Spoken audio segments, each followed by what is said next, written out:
बीबियों के मसाइब पढ़ रहा हूं, वो और बीबियां होती हैं जो हाय हाय करती हैं, वाह वेला करती हैं। ये मेरे नबी का खानदान है, ये मेरे नबी का खानदान है, नबी का खानदान। मैं हवाला दिखाऊंगा, मुझसे सुनो हवाला। हजरत सैयदा ज़ैनब ने सारे जनाजे देखे, भतीजों को, भांजों को, सबको शहीद होते देखा। औरतें डरती मैयत को हाथ नहीं लगाती, चीखती है बीबियां। लेकिन हजरत जनाब ज़ैनब ने पता क्या देखा था, वो सुनना जरा। इमाम हुसैन की लाश मुबारक करबला में पड़ी थी और इमाम हुसैन का सर काट के नेज़े पे चढ़ाया गया था और वो बीबियों के सामने सामने खाली सर चल रहा था और सैकड़ों मील का सफर करके दमिश्क के बाजारों से गुजरता वो सर गया। आज मैं सर की बात नहीं करता, सर की। आप मर्द हैं, जवान है सारे, यहां किसी का कटा हुआ हाथ फेंक दिया जाए ना, हाथ तो लोग चीखे मार के दौड़ जाएंगे, बल्कि हाथ तो दूर रहा, किसी की उंगली काट के यहां फेंकी जाए तो लोग चीखे मार के मर्द दौड़ जाएंगे। लेकिन कटा हुआ सर देखा, लाशें देखे। यजीद का दरबार आया, बीबी साहबा को ना ऐसे औरतों ने अपने हाले में लिया है। सैयदा ज़ैनब वहां बैठ गई तो जब बोला ना यजीद दरबार में, कहने लगा कि देखो अल्लाह ने इज्जत वालों को इज्जत दी, माज़ अल्लाह सुम्मा माज़ अल्लाह। और मेरे मुखालिफिन का क्या असर हुआ जब उसने देखे ना, एक आदमी मजबूर है, मकहूर है, इतना लंबा सफर है, गुर्बत है, प्यास है, बीमारी है, क्या अंदाज है जब इस आलम ने यजीद के दरबार में उसने गुस्ताखी की इमाम हुसैन की। यहां लोग कहते हैं किसी को कुछ ना कहो, कि क्यों ना कुछ कहें, जो सैयदना इमाम हुसैन के बारे में बात करेगा जुबानें खींचेंगे उसकी, जो सहाबा के बारे में बात करेगा हम करने देते हैं। ये क्या बात हुई, गुस्ताखी करना, बेअदबी करना, ये कौन सा दीन है? ये तो तुम बेदीनी फैला रहे हो। सुनो, जब उसने बेअदबी की तो सैयदा ज़ैनब चुप नहीं रही, बल्कि हजरत ज़ैनब बोली और खड़ी हुई और आपने तिलावत की कुरान मजीद की और आयतें पढ़ी, कहने लगी वतुइज़्ज़ु मन तशा वतुज़िल्लु मन तशा बियदिकल खैर। और आप फरमाने लगी यजीद तू कहता है तेरे मुखालिफीन पसपा हो गए, तुझे इज्जत मिली। आप फरमाने लगे ये तेरा दरबार है ना, ये तेरा सजा हुआ है ना, तेरा इस वक्त डंडा चलता है ना। फरमाने लगी चंद साल ठहर जा, तेरे ऊपर लोग लानते बरसाएंगे। और फरमाया जब जुमे पढ़े जाएंगे तो लोग मेरे हुसैन के नाम के खुतबे पढ़ेंगे। फरमाया आज ये तेरा दरबार है ना। हजरत नौमान बिन बशीर सहाबी रसूल थे, वो कहते हैं मेरे करीब एक नाबीना सहाबी बैठा था, सुनो सुनो हवाला मैं दिखाऊंगा।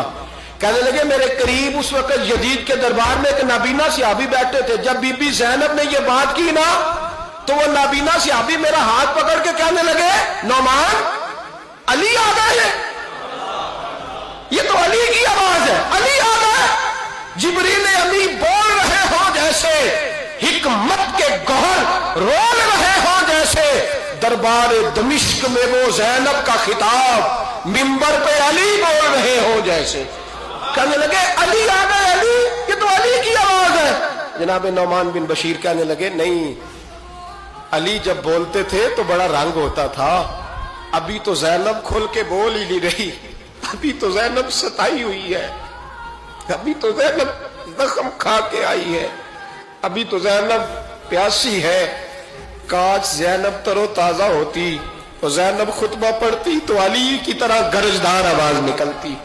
यजीद के महल कांपते, जिब्रील अमी बोल रहे हो जैसे, हिकमत के गोहर रोल रहे हो जैसे। दरबार दमिश्क में बीबी ज़ैनब का खिताब मिंबर पे अली बोल रहे हो जैसे।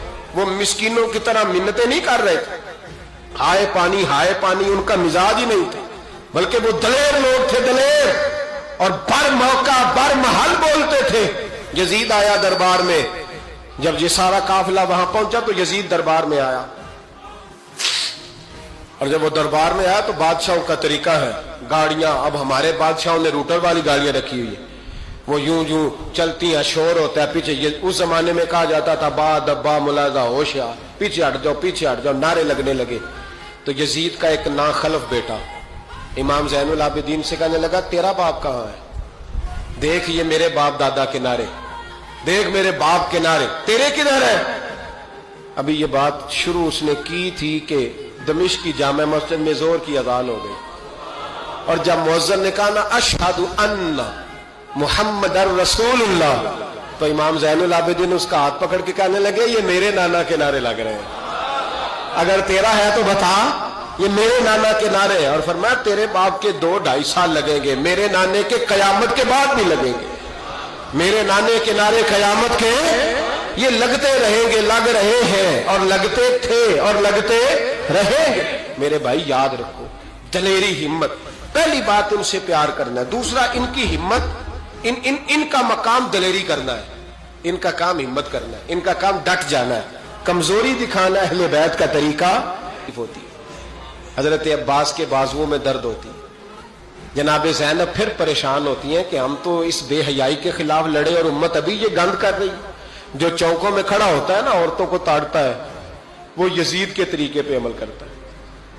یہ دلائل ہے، آپ سوچ لیں، اندازہ کر لیں کہ ہم نے کس جماعت میں کھڑے ہونا ہے، اس لیے گند سارا نکالیں۔ امام حسین کا ایک پیغام آج اپنانا بڑا ضروری ہے۔ امام حسین نے سر سجدے میں کٹایا اور قرآن کی تلاوت نیزے کی نوک پہ بھی جاری رہی ہے، اس لیے آج کم از کم 10 نفل امام حسین کی سنت سمجھ کے ضرور پڑھیں گے انشاءاللہ۔ جنہوں نے روزہ رکھا ہے بڑا اچھا کیا ہے، چلو جو نہیں رکھ سکے پھر بھی نفلی ہے، کوئی فرق نہیں، کم از کم 3 دفعہ سورت یاسین کی تلاوت آج ضروری ہے امام حسین کے لیے، کریں گے انشاءاللہ تعالی۔ اگر وہ نیزے کی نوک پہ پڑھ سکتے ہیں تو آپ ان کی خاطر بھی تو پڑھ ہی سکتے ہیں نا۔ تو بہت ضروری کام آج نفل پڑھنا ہے، اور بہت ضروری کام آج قرآن پاک کی تلاوت کرنا، کریں گے انشاءاللہ تعالی۔